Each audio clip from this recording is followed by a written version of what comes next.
There we go. So as Adriana said, we've got round to it eventually. I'm Bruce Farquharson, and there's a range of titles on the screen there, but essentially I look after the wildfire capability for Scotland and chair the Scottish Wildfire Forum, which is a great opportunity to hear all the different views around about wildfire prevention, wildfire response, and the return to normality after a wildfire. So I'm going to talk today about creating a resilient landscape. I think if we were to kid ourselves on that we could stop wildfires from happening altogether, then there wouldn't be a need to develop a resilient landscape. And I should say that from this point on, everything I talk about is to do with wildfire, because there are different types of resilience. It could be flood resilience, it could be food resilience, but it is wildfire resilience in this webinar. If we could stop wildfires from happening, then we could have as diverse a landscape as we want. But unfortunately, that's not the reality. And we can see that from all around the world, that wildfires not just can continue to cause challenge, but seem to be increasingly challenging across the different parts of the world that experience it in a far greater way than we do. But that might give us a glimpse into our future when we see the impacts of climate change that are already being felt in this country. So I'll talk about creating a resilient landscape. I do have a few slides that are a little bit busy. I apologise for that, but that's more to keep me right than it is for you to read. So please don't worry if the screen appears filled with words and bullet points. So first of all, fire is a natural phenomenon. It's easy to forget that we didn't invent fire.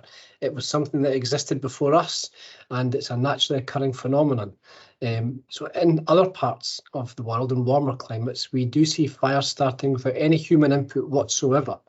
We don't see that so often in the UK. However, we are beginning to see that in the UK, and indeed just last year in the Highlands of Scotland, just north of Invergarry, we saw a lightning strike in woodland that caused a wildfire to happen that lasted for quite a few days.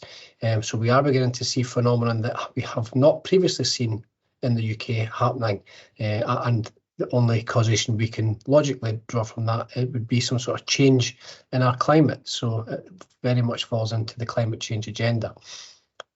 We also see species that flourish because of fire, pyrophytic plant species, and that's going to be the extent of my academic knowledge today, folks. I'm not an academic, and I realise I'm speaking to academics, so I'm going to try not to delve too much into that. But we've got eucalypts around, particularly the southern hemisphere, where we see that they need the heat of fire to unseal the cone and propagate their seeds. So fire is not just a naturally occurring phenomenon, but it's something that the fauna around the world has come to rely upon in certain climates to propagate. But we also see devastating wildfires that happen because of naturally started fires. And part of that is because when a fire starts that has not had a human cause, then there's not anyone there to raise the alarm or to try and fight the fire initially. So it takes some time until the fire is visible before people try and intervene with that.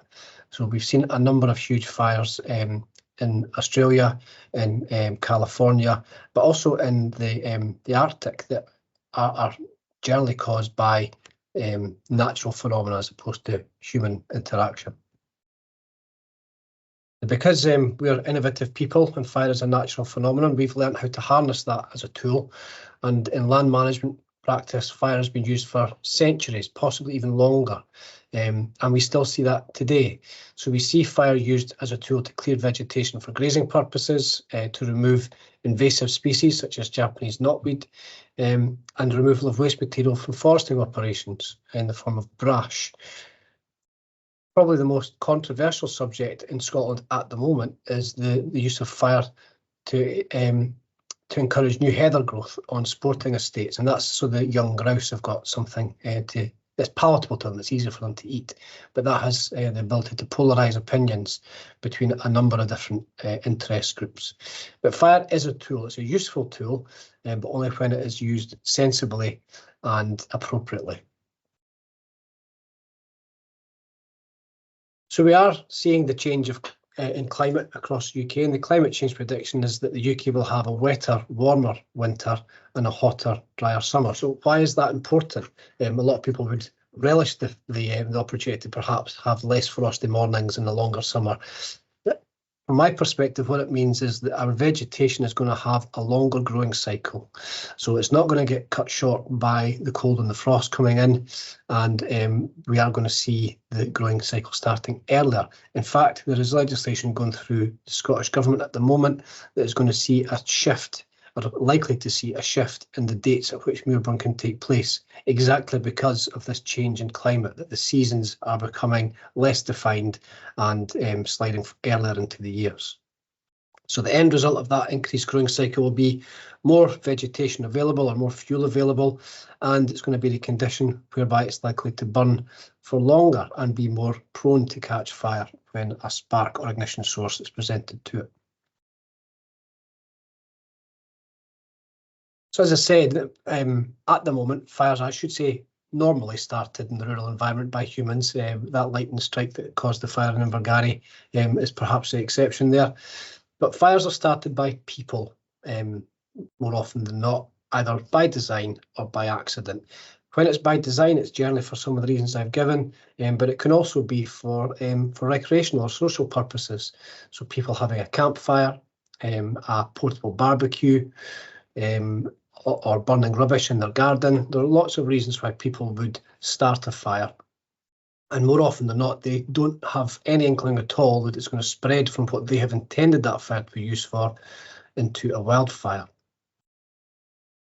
We are seeing more and more people using the countryside for their recreational pursuits, and that is great. I've got that on the slide there. It's fantastic that people are able to access what is a beautiful countryside and a very dramatic countryside. And again, I'm talking particularly from the Scottish context here. But we are seeing people that haven't really got much of an understanding of the risk that exists, particularly at the time of year. So in Scotland, we release wildfire danger warnings when the risk of wildfire reaches a threshold of high. And we will be releasing them anytime now, to be honest. We're just about to hit our fire season in Scotland, and we will be ridiculed on social media. We are every year. People comment that it's not quite April Fool's time yet, and that often we still have snow on the ground. But actually, the vegetation in Scotland at the moment is tinder dry. It hasn't had the opportunity to start its regrowth and green up. The frost and the cold winds over the winter period have removed all of the moisture from the vegetation, and all the stuff that grew last year is lying dead across the surface. So it doesn't take very many dry days for suddenly the countryside to be a huge risk of fire. And this is also when we see people going back into the countryside this time of year, the bright spring mornings where it's a great day, particularly at the weekends, and folk venture out to the countryside to enjoy themselves or begin wild camping. And I'll come back to why I think that might be the wrong term in just a second. But people going into the countryside this time of year with the aim to have fun and to enjoy themselves and to explore Scotland's countryside, but unaware of the risks. And socially, perhaps generationally, not used to managing a fire. We now have central heating.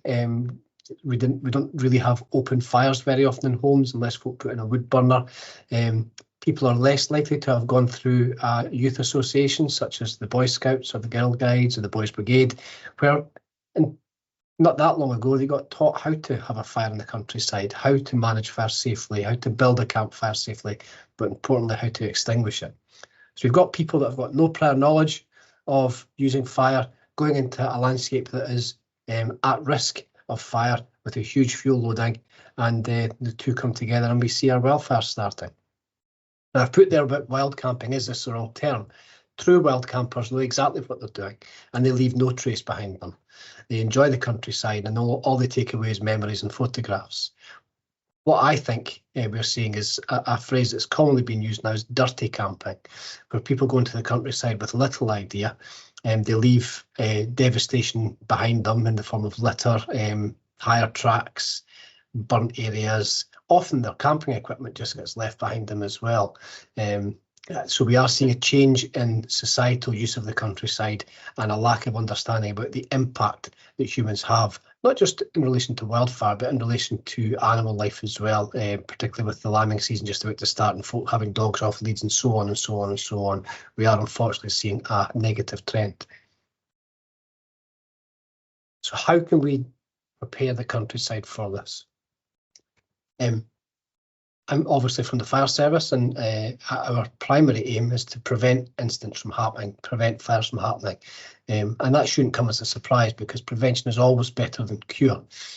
So I genuinely do think that we need to put an awful lot of effort into education and information to prevent fires from happening. Now, that can be done in a number of different ways, and it can be done in a number of different age groups. But the stuff that we take through our life tends to be the stuff that we are taught at a young age, and that is reinforced on a regular basis. So at school, I think we definitely need to start educating people, not just on how to respect the countryside, but as to the risks that exist in the countryside and how human behaviour can have a negative impact. It can also have a positive impact, so I think we need to find that balance as well. There's a huge raft of people who are no longer at school, obviously, and people who have been at school who will have forgotten. So I think public information campaigns are targeted at getting the right information to the right people at the right time and in the right way is really important, so that people understand exactly what they should be doing in the countryside, but also what they shouldn't be doing in the countryside. And that information needs to be presented clearly, simply, and in a very palatable way. We often revert to social media, but unfortunately with social media, you're relying upon people who are already following your information stream or your channel to get that information. And to me, that is the worried well. That's not our target audience. The target audience are the people who aren't following the fire service to get warning information sent to them, who aren't aware of the Scottish Outdoor Access Code, but who do want to go into the countryside. So we need to find a way of cracking that hard nut and get good quality information to these people. And training for those who want to use fire as a tool. There are an awful lot of people who use fire as a tool in Scotland, and Muirburn is a big factor in the use of fire. It's a very small factor in wildfires, conversely, and a lot of people, when they see smoke rising off the hills at this time of the year, will phone the fire brigade thinking the hills are alight and unmanaged, but actually this is when we see Muirburn happening. Very few of those people have had any formal qualification or training in how to use fire. It tends to be a practice that's handed on from person to person, sometimes through generations, from father to son or father to daughter. But what we have now got is a training package that's available that we are hoping to see implemented as part of a licensing scheme for those who want to use fire as a tool.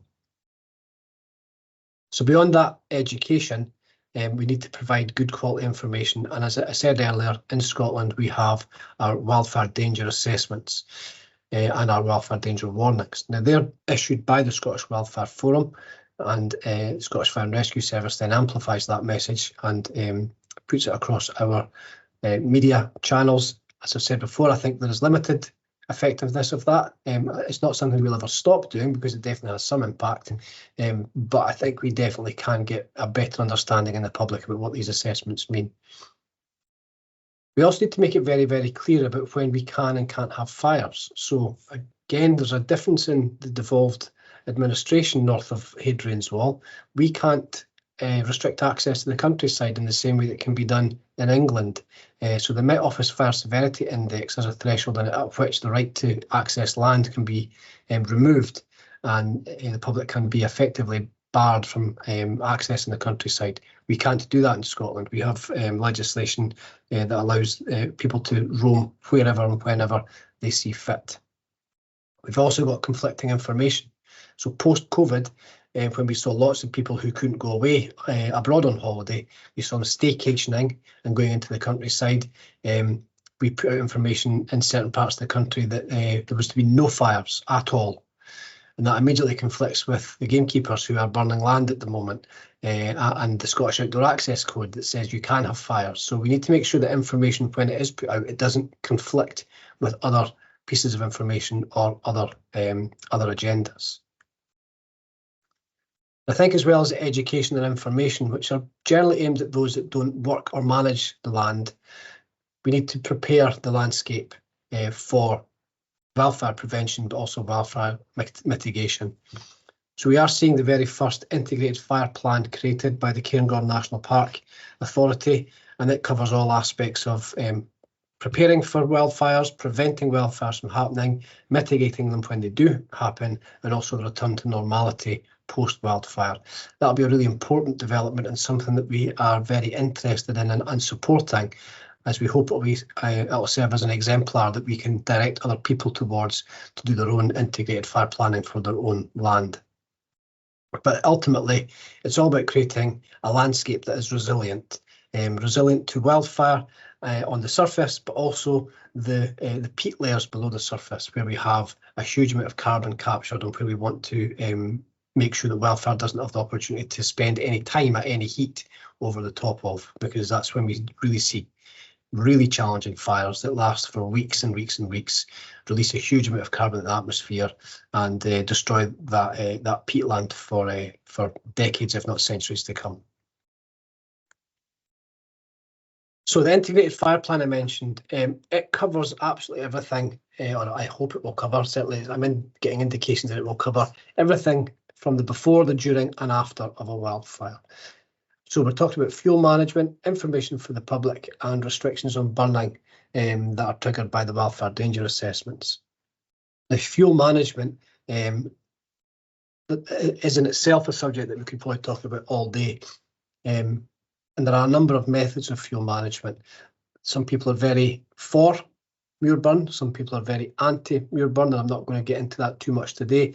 But essentially what we need is an effective fuel management programme that is respectful of the natural environment, prevents wildfires from spreading, and give a landscape that when a wildfire does come across it, that fire behaviour and fire intensity is reduced.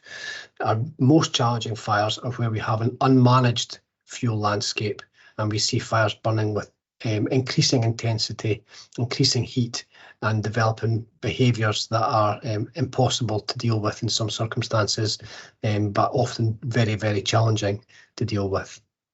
I'll give an example. We had a fire just a few years ago in Aberdeenshire where we saw a crown fire. Now, crown fires are something that are spoken about regularly. This is when the fire gets into the top canopy of the trees.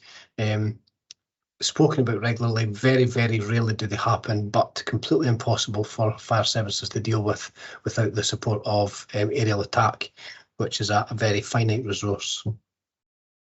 So we need to prevent fires from happening through fuel management, good information for the public, and restrictions on burning that are triggered by wildfire danger assessments. Now, at the moment, our wildfire danger assessments are taken from a number of sources, but it's generally from the Canadian Wildfire Prediction model, which uses Canadian fuels and is a very well advanced model, but it is Canadian fuels, it's not UK fuels. So whilst it is somewhat useful and the best option that we have available to us at the moment, it's not entirely accurate. So in our desire to become very accurate with this, we are at a UK level building a UK wildfire danger assessment model, being led by Gareth Clay and his team at Manchester University at the moment, with support from others, and prior to that through the James Hutton Institute in Scotland, again supported by others. So we are on that pathway to developing our own wildfire danger assessment. When a fire does happen, it's important that we can mitigate the impact of it. So we need to have an understanding of the values that are at risk in the countryside, and that can be the most important one that isn't actually in that list: people, then buildings, sites of special scientific interest, monuments, all sorts of various things that are at risk in our countryside. One that's not on that list as well are critical national infrastructure. So we have overhead line equipment, i.e. our electricity pylons and supply above ground, but we also have that below ground, and we have gas and oil pipe networks underground, all of which are potentially at risk from wildfire.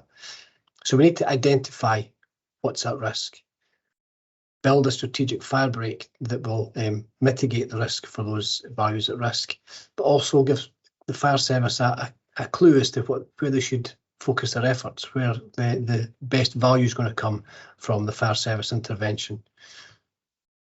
So the identification of a fire plan allows the fire service to focus their efforts, but it also gives the land owner an idea about where they should perhaps put in some mitigation, whether it be fire breaks, exclusion zones, an increased regime of patrol during high wildfire risk, perhaps an increased grazing regime to remove the vegetation. There's any number of mitigation factors that could be put into place. During the event, the response to a wildfire. So I've mentioned the priority areas to protect there, but it's really good to have a quite well-formed response plan that includes a map. That will definitely help to keep the fire service focused, allow them to get good quality information about access routes into the countryside where water supplies exist. Little things like weak bridges, our appliances weigh upwards of 14 tonnes, so it's always good to know that the road we're on is not going to come to any harm with us being on it. Also turning areas where we can turn our appliances. So all of that can be captured before an event so that we can use that information during our response. It's really good to have an idea about who the key people in the area to contact would be and their phone numbers and what assets that exist.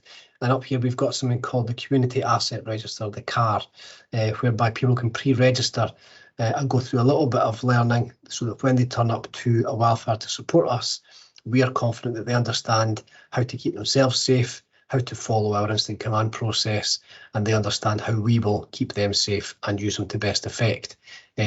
The Community Asset Register allows us to tap into a huge resource of equipment, knowledge, skill, and just a cohesive and joined-up approach to deal with wildfires. To give an example, at the moment within my fire service, which is the 4th largest in the world and the largest in the UK, just to give a bit of a comparator, we can access 10 fogging units. In the South Grampian Wildfire Group, which encompasses the Royal Deeside area, they have 25 fogging units just in that area. So you can see how having the Community Asset Register acts as a force multiplier for the fire service at an incident. After a wildfire, and this is what people forget about, the aftermath of wildfire is extremely challenging. Once the flames have died down, there's still a huge need to do a massive amount of work in relation to mopping up, particularly if the peat layers have been involved. And we saw this at a recent wildfire at a site just south of Inverness called Cannock, reported by some to be the largest wildfire ever seen in the UK. But even if it's not, it was still a huge area that was burnt. But we saw fires appearing again many days, sometimes weeks after the original fire, because they had been smouldering through the peat layers, and when they hit a root or some other flammable material that was a bit more appealing to them than peat, they would suddenly erupt into fire again. So the mopping up is hugely important.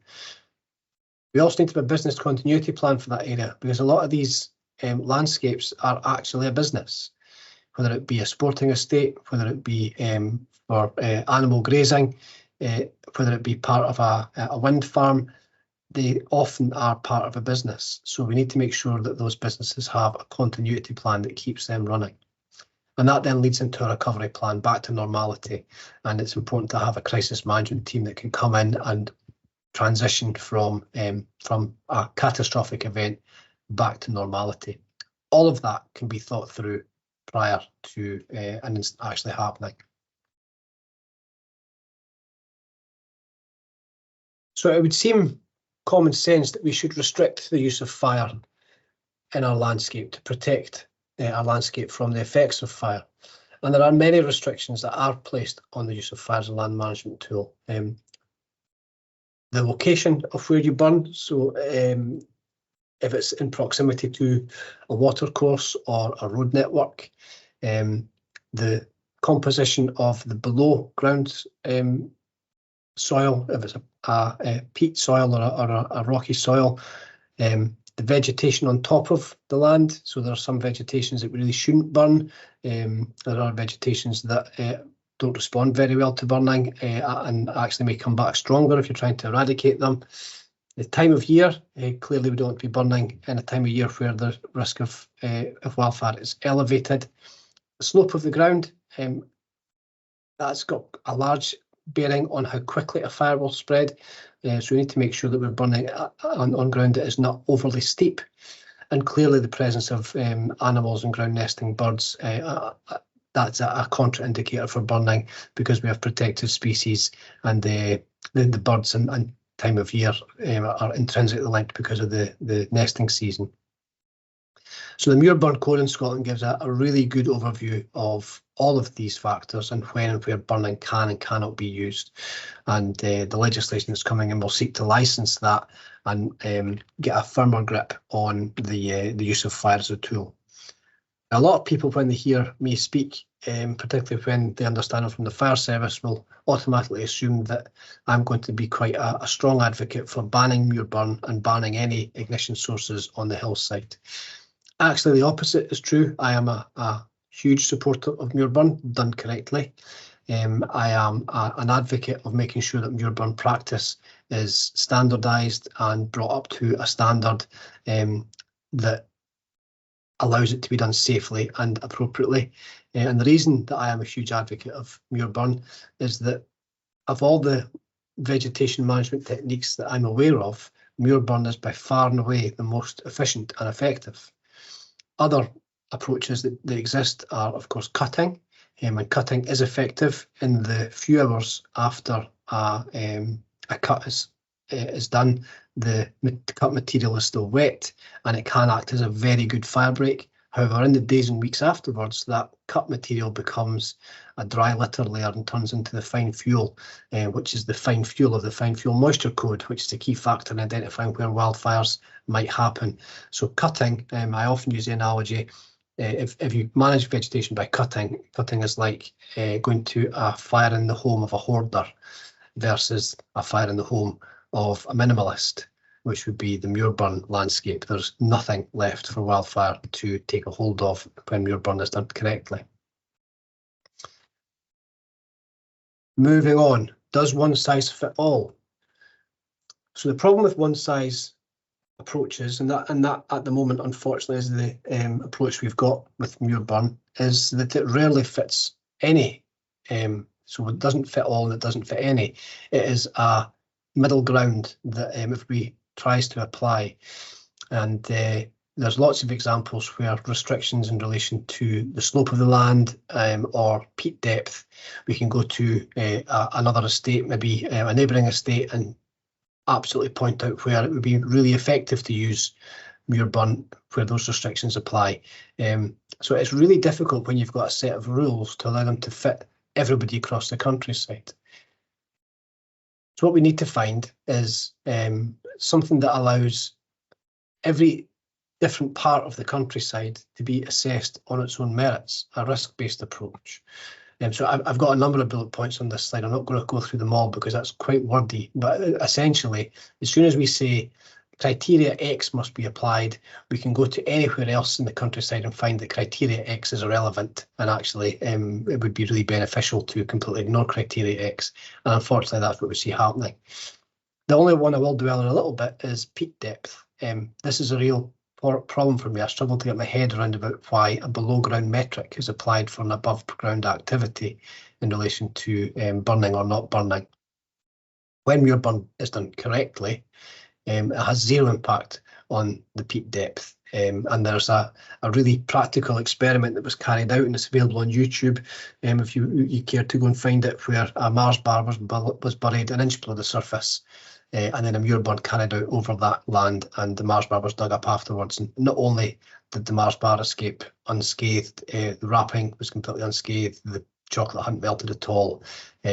So the differentiation between 40 centimetres or 50 centimetres is, to my mind, almost irrelevant. However, in a wildfire environment, the below ground metric is extremely important, because wildfires burn hotter and they will dwell longer over a landscape that is unmanaged.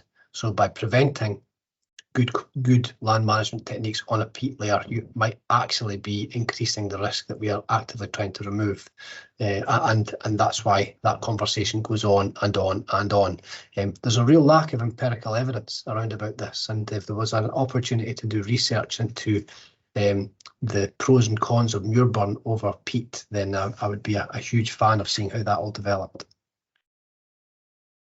So a bespoke approach is what I think is needed, a framework that allows every part of the countryside to be assessed on its own merit, that puts the burden of risk and risk management on the people who are going to carry out the land management activities, and something that accommodates all these different variables.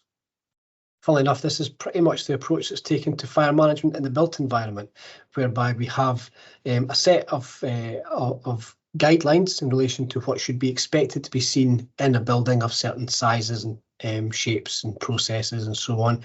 But people can put in place mitigation factors that allow them to depart from the guidance, that allow them to put in place their own managed solutions or engineered solutions. But the burden for that risk assessment and risk management is given to the person that manages that building. I absolutely think that we can translate that across into the natural environment and have a land manager given the responsibility for doing a risk assessment and a mitigation assessment and taking on board all the different guidance that's out there, but coming to a well-informed and risk-assessed approach for managing the fuel that they have within their land. So what are the next steps as I see them for Muirburn, wildfire, and the whole subject of how we get better at it and make our countryside resilient to wildfires? So I've mentioned the UK wildfire danger rating system. We really do need a UK-based model that allows us to have good quality information based upon burns of our vegetation, so we can accurately identify where the risk of wildfire is high. We really need a study onto the impact on peatlands of prescribed fires and wildfires. There is some research coming out that says there's a positive impact of Muirburn over peat, but there's anecdotal information, and that's all I can find is anecdotal information and opinion that all burning above peat is bad. We've got a huge re-wetting stroke re-welding agenda underway at the moment, and does it work? There's a huge question over that, because in an ideal sealed environment, re-wetting does prevent fire because it's a wet landscape.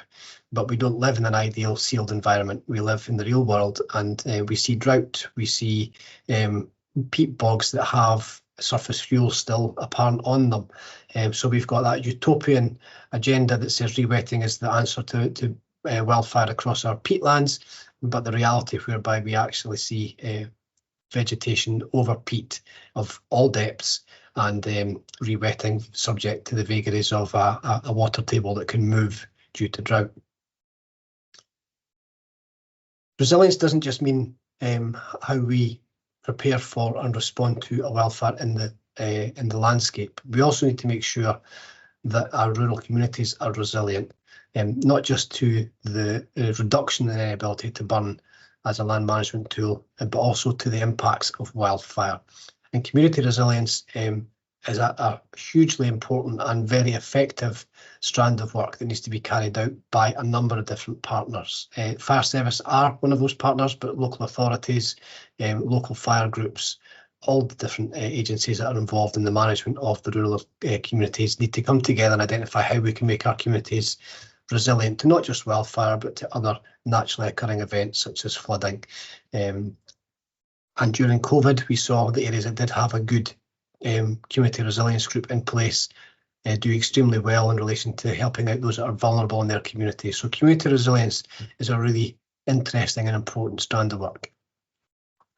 We need to have a better understanding of carbon storage and carbon release through prescribed burning, because we have that challenge of we're trying to prevent carbon from being released by burning stuff which releases carbon. So we need to understand what the benefit analysis is there, and are we actually releasing more carbon through Muirburn than we're preventing through wildfires? And more importantly, and perhaps one of the biggest issues, is a better understanding of how climate change is going to affect all of this, because the resilience strands that I've talked about now are based upon what we are actually seeing now. But as our climate changes, and as we begin to transition from the climate we have into perhaps a more Mediterranean climate, we really need to understand what that means for Scotland and the UK as a whole. We're seeing Northern Europe begin to pull that together and get some really good information on how climate change might affect them, but importantly how they might pull together to work together to reduce the impact of climate change and respond to the growing risk of wildfire. So that's 35 minutes, Adriana. I've come in just between the half-hour, 40-minute threshold. I will stop sharing my screen and happily take any questions that anybody might have. Wonderful. Thank you so much, Bruce. That was really interesting and really informative. And I hopefully got some questions in the audience. Please just pop up your hand, or I mean, there is the chat as well. So looking out for some questions.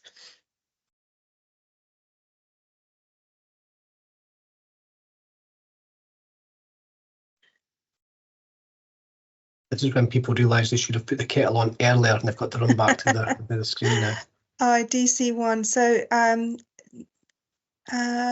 Marjorie, so I think you can, if you can unmute yourself, that would be great. Thank you. Yeah. Hi, thank you very much for that. It was really interesting, Bruce. I work in England, just across the border in Northumberland, on sites ranging from Kielder Forest onto the Otterburn Ranges, which are a military training area. I just wondered, from my point of view, the fires that I see, which are the most damaging, are on peat that is already damaged for whatever reason, and peat that is still in good condition on what I call wet bogs.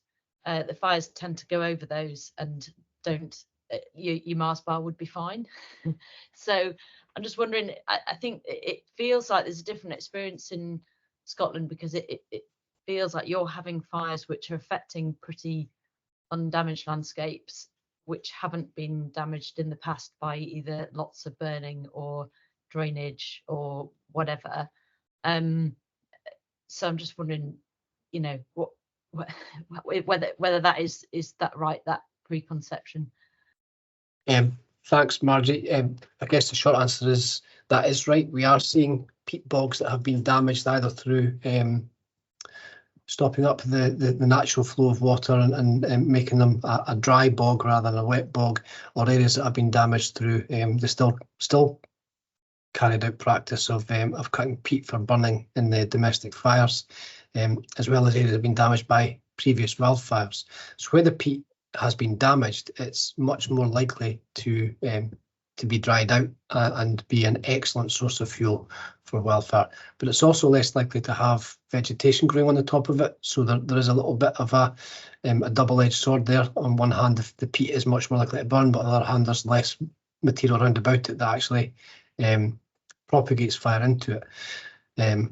But we had an incredibly large fire a few years ago up in the Flow Country in Caithness, where there's been long-term studies of the peat up there, and they had a wildfire that came into their landscape, and the fire behaviour and fire intensity changed markedly when we had the fire in an unmanaged landscape going into a managed landscape.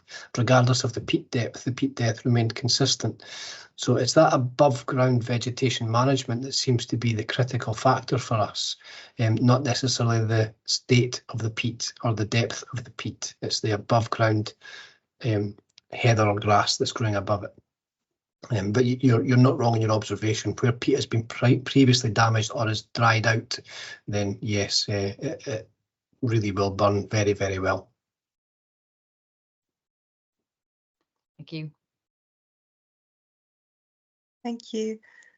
I have a question, Bruce, around ignition. So obviously humans are the main cause of fire in the UK, nearly completely. And you talked about education and awareness and so forth. And I was wondering, have there been any kind of education awareness campaigns in Scotland, either sort of locally or regionally? How effective have they been, and how are you focusing those, if there have been any, or are there plans to be some? Yeah, so a couple of years ago, there was an excellent local approach taken in Torridon, where the local school kids who live in that rural environment, so they have seen wildfires and prescribed fires. They were asked to develop a fire prevention campaign, and this was primary school children, and they did an excellent job at developing posters and going out and speaking to adults. So they went to a number of groups and spoke to adults about their experience, both of fire as a tool, but also of wildfire. And then as a result of that, there was actually what was the word? It wasn't a summit, but a working group pulled together of a number of different contributory agencies to talk about the risk of wildfire in that area. So it went from a primary school-based public information project whereby somebody won a prize for the best poster and, you know, good quality communications, both with their parents and interest groups, to quite a large event in Torridon where people from all over the country who were experts in their field with different thoughts and views, which is right and proper, came together and discussed the subject of wildfires, and we were able to focus specifically on Torridon. But unfortunately, Adriana, that stands out as being good because it's one of the only ones I'm aware of, and I've been involved in wildfire now for over a decade, and I've yet to see something elsewhere that was similar to that. What we do see is post-event, there'll be a lot of interest, both locally, clearly, but also regionally and politically. And after a wet year when we don't get many fires, that interest wanes and we don't see it followed up very well. But as I said in my talk, I genuinely do think that if we get young people involved and help them to understand the risks and get them thinking about it, and then they can go and carry that message, not just in their local community in that short term, but carry it through life about the risk of wildfire. But I would like to see an awful lot more of those local events. I think national events have got the potential to be less impactful, but local events I think are fantastic. Oh, brilliant. Thanks, Bruce. It's interesting. Yeah, some sustained campaign, isn't it, is needed, not just a reactionary to a particular event. And yeah, I see Olivia's got her hand up. You want to unmute, Olivia? Hello, can you hear me? Hello, we can. Hi. Yeah, thanks so much. That was really, really interesting. I kind of had 2 points, like following on from that. So you mentioned the community assets register. And like how, I suppose my question was more just like in terms of resource distribution, because I assume it's quite scarce already in terms of fighting when events happen. How does it work with Scotland's landscape? So like the fact that there's islands, like do islands have their own community base, resilient kind of structure, or is it very much nationalised and then it goes out to the different areas across Scotland based on risk? So we have, thanks for the question, Olivia. That's quite a all-encompassing question, really. So if I just focus on the fire service first and then talk about the asset register beyond that. The fire service has stations all over our mainland and islands.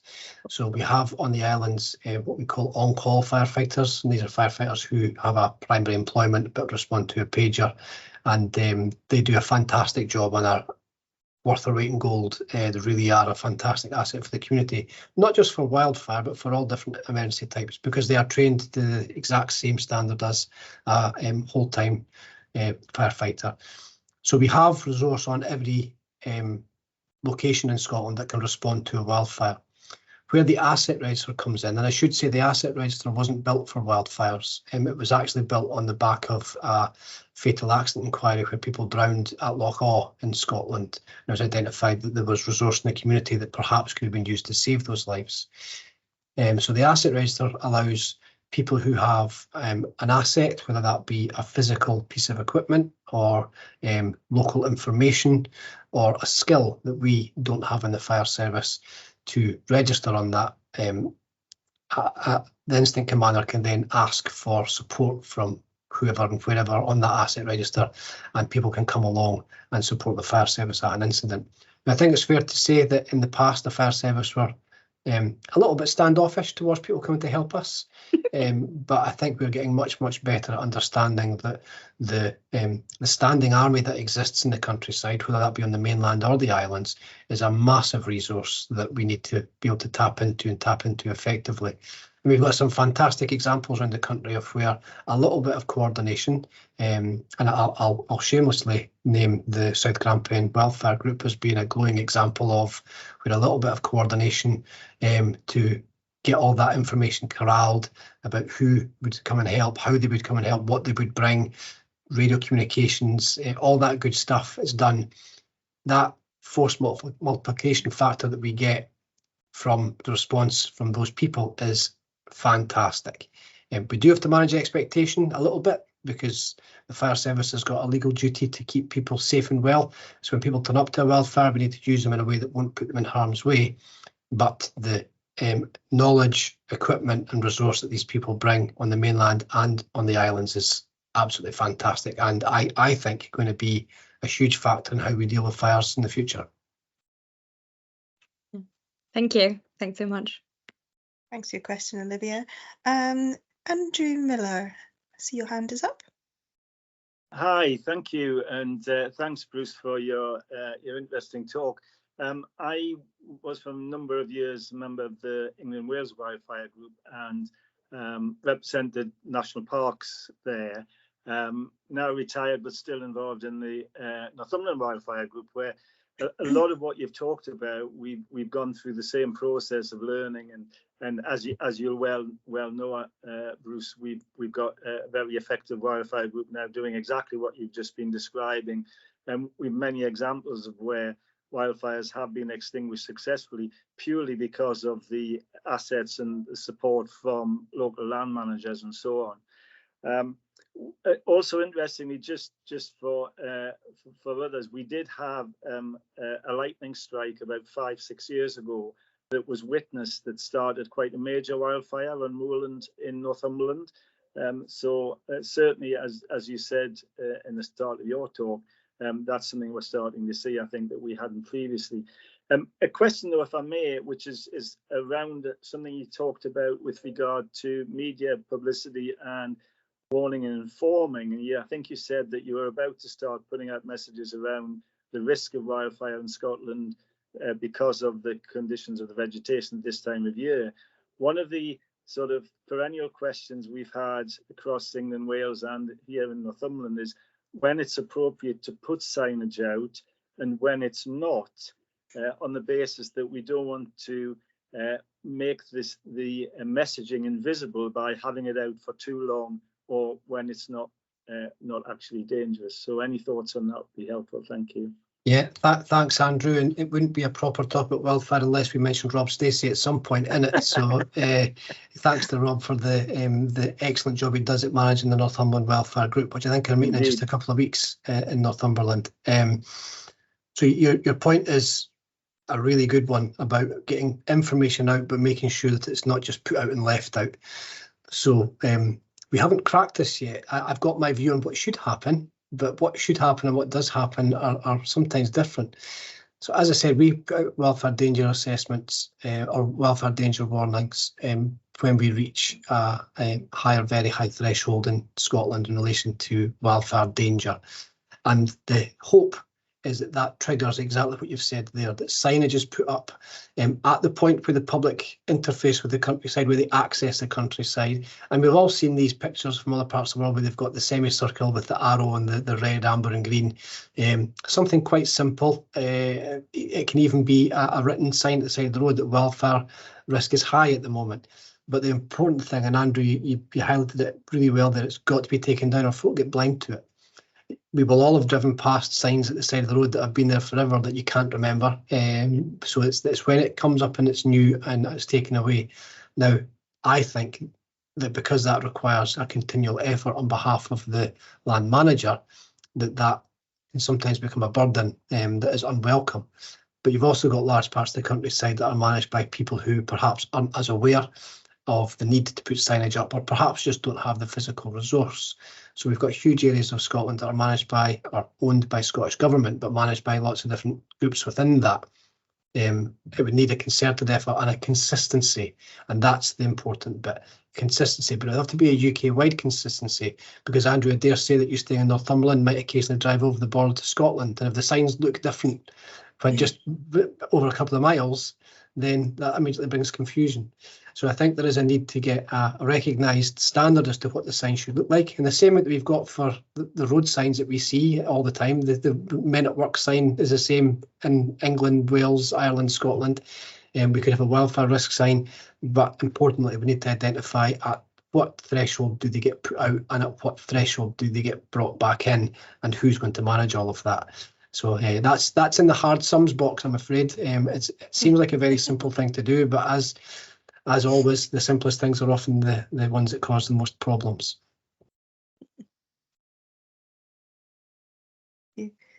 Oh, Olivia's got another question. He might have a little one. Oh, yes. You're on mute. Sorry, only if no one else has got their hand up. I don't know if anyone else. There's no one else with their hand up. I might have a quick one if there's time, but go ahead, please, Olivia. I was just going to quickly follow up on that discussion because I grew up in the south of France near Marseille. So we have like a kind of very, I would say, like community instinct about there being a fire season, and therefore we don't necessarily need the signs in the sense that like you just know what you should and shouldn't be doing. And I was wondering how much like media attention, I suppose what you guys think about media attention that would highlight the fact that wildfires are something that exists on the UK landscape. So instead of making wildfires this thing that happens in Greece or happens in California or Australia, getting more media attention, not in an alarming way, but in a way of this is part of our landscape. And therefore it kind of trickles into people's thoughts, and how you would see navigating that with the media maybe. Yeah, that's a great question, Olivia. So just last Friday, Scottish Fire and Rescue Service launched its 2024 wildfire campaign across all different media streams, and it was on every news bulletin on Friday of the BBC. And I'd be really interested to know what the saturation of that was across the countryside, because I think the worried well will respond well to that, but the people who have either no understanding or no interest it won't have even passed their consciousness. But I think we're getting into quite an interesting stream of thought here, where the socio-cultural aspects of wildfire and generally just being a good person are probably a conversation that need to be had.